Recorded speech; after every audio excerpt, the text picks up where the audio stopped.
नमस्कार बंधुरा शिखा सोम चैनेले तुम्हारे सबाइके स्वागत जानाई। आशा राखी सबाई भालो एवं सुस्थ आछो। आमी आजके गाजर चिंगड़ी करे तोमादेर देखाबो। এই রেসিপিটাও খুবই কম সময় এবং খুবই টেস্টি একটা রেসিপি।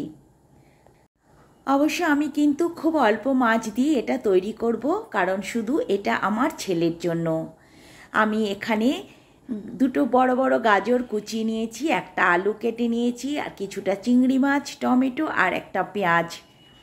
আলুটা প্রথমে আমি এরম করে কেটে নিয়ে এটাকে তেল দিয়ে একটু ভেজে নেব। আমি এটা ছেলের জন্য এই জন্যই বানাচ্ছি, আমার ছেলে আর কোনো মাছ খায় না, শুধু এই ছোট চিংড়ি, বড় চিংড়ি ও খেতে পারে না।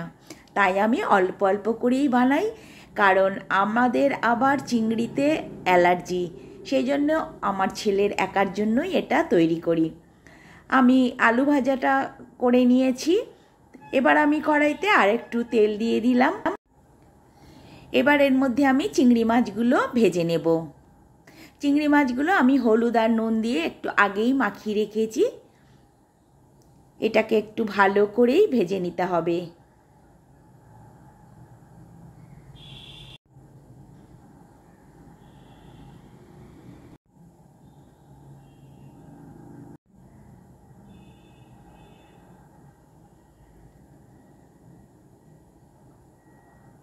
চিংড়ি মাছটা আমি খুব ভালোভাবেই ভেজে নিয়েছি। এবার আমি ওই কড়াইতে আবারও 1 চামচ সর্ষের তেল দিয়ে দিলাম।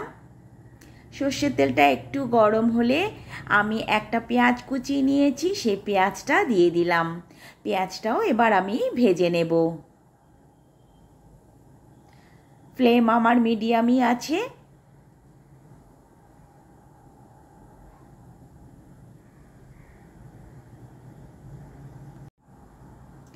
পেঁয়াজটা আমি সামান্য একটু ভেজে নিয়েছি।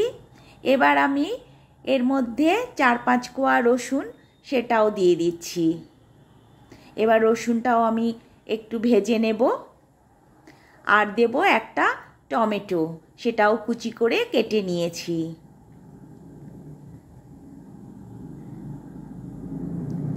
এক চামচ আমি আদা বাটা দিয়ে দিলাম, একটা কাঁচা লঙ্কা কুচি দিয়ে দিলাম।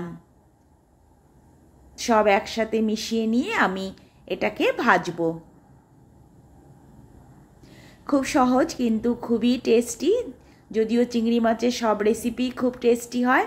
এবার ওই কুচানো গাজরটা আমি গ্রেট করে নিয়েছি অ্যাকচুয়াল, ওটা দিলাম। আর আলু যে ভেজে নিয়েছিলাম সে আলুটাই দিয়ে দিলাম, আর চিংড়ি মাছটাও এর সাথে দিয়ে সবগুলো মিশিয়ে আমি ঢাকা দিয়ে দিয়ে ভেজে নেব, কারণ এই রেসিপিটা কিন্তু একটু ঝুরঝুরে হবে।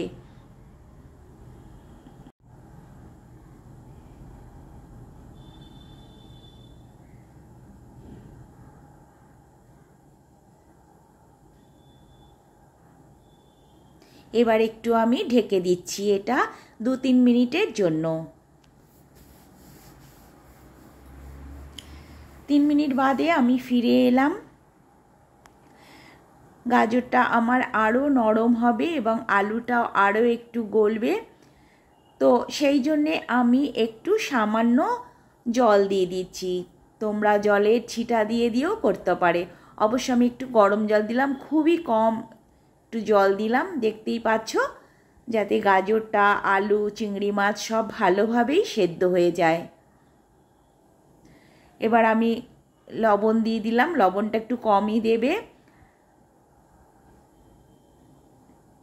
আর আমি দিয়ে দিলাম 1 চামচ থেকে কম একটু চিনি। এটাকে ভালো করে মিশিয়ে নিয়ে এটাকে খুব ভালো করে ভেজে নিতে হবে। ফ্লেমটা মিডিয়াম করে দেখতে হবে নিচে যেন ধরে না যায়। এবার একটু ঢাকা দিয়ে দিচ্ছি 2 মিনিটের জন্য। আবার 2 মিনিট বাদে আমি ফিরে এলাম। দেখো কেমন ঝুরঝুরে হয়েছে, এরমই ঝুরঝুরে হবে। এটা ভাত, রুটি যা দিয়ে খাও ভীষণ ভালো লাগবে। এবার নামানোর আগে আমি একটু ঘি দিয়ে দিলাম।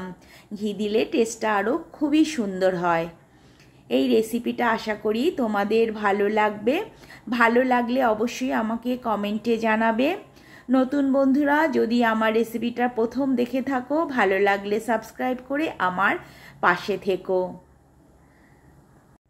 আর অবশ্যই অনুরোধ থাকলো এরকম সহজ রেসিপি, এরকম টেস্টি রেসিপি বানিয়ে বাড়ির লোকদের অবশ্যই খাওয়াবে।